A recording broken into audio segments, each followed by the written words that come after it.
It's been 2 months since a fire ravaged the town of Lahaina on Maui's northwest shore.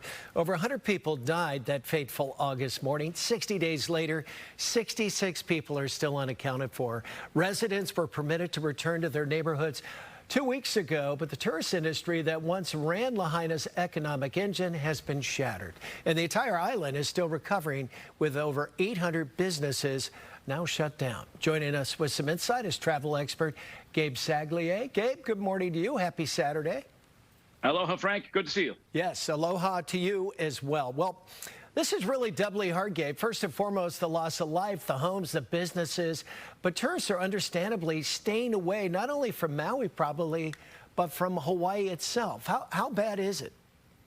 Yeah, so listen, a tough conversation, Frank, especially for those of us who love Maui, who've been there so many times and are waiting for that clue, for that sign that it's okay to start thinking about coming back. First of all, we have to acknowledge that this was a devastating occasion. I mean, those of us who remember Lahaina, one of the great historic towns I've ever had a chance to visit. And of course, the dozens of folks who lost their lives, who are still missing, the thousands who remain displaced. But when you look then on the other side of the coin of the tourism industry, boy, it's been a very rough ride here the last couple of months. In the month of August, Maui visitation numbers down 60% year over year. Tourism spend down 50% year over year. Just in that West Maui area, Frank, Lahaina, the daily loss in tourism dollars pegged at $9 million. And then add to that the rest of Maui, the entirety of the rest of the island, 99% of Maui, has always remained open, and they've just taken a very big hit. So you're starting to see a much more cohesive messaging now from tourism leaders, from business owners, from government officials,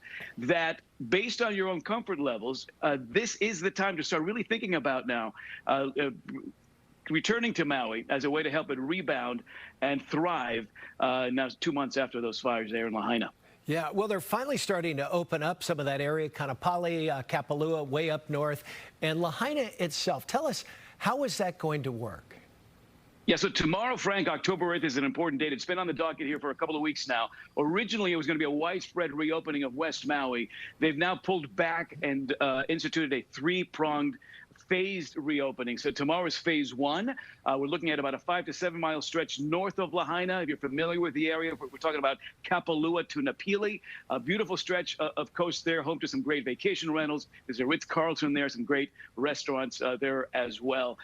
Phase 2 and 3 still to come, still to be announced based on how phase one goes. As far as the rest of the island, of course, that has remained open. They're still open, and they're still obviously hoping that folks who have reservations in place don't cancel them, and that the rest of us start really thinking about putting Maui on our vacation plans here over the next couple of months. Well, that said, I'm curious, Gabe, the locals need the tourists to survive, obviously economically, but how do they feel about the soft opening there on the West Shore? Well, I think it's still understandably very raw there in Lahaina proper. Just this week, you had thousands of residents pleading with the governor to hold back on this phase one opening.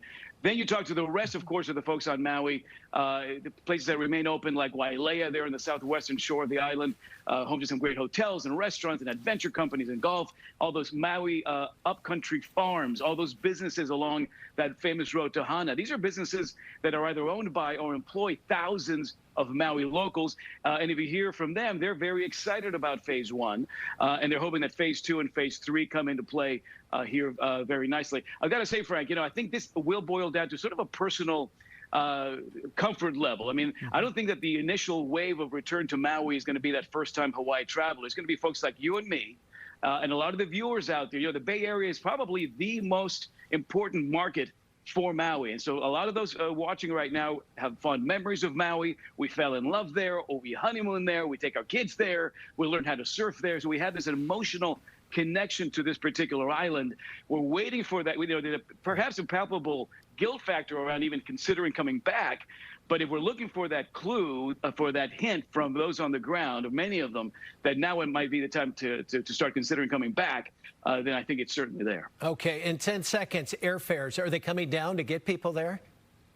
We've seen airfare values certainly go way up. We've seen Hawaiian Airlines issue $82 one-way fares. Alaska recently issued $99 one-way fares. I'm looking to go back to Maui, Frank. in early December. And United's going to get me there for about $250 round trip. So Boy, that's a from bargain. that standpoint, there is some value there. But at the end of the day, when we go, Frank, we've got to do it carefully, respectfully, and thoughtfully. And bring our money and spend it because they need the help. All right, Gabe, always a pleasure. Thanks for your insight, and have yourself a great weekend, my friend. Same to you, sir. Thanks. Travel expert Gabe Saglie.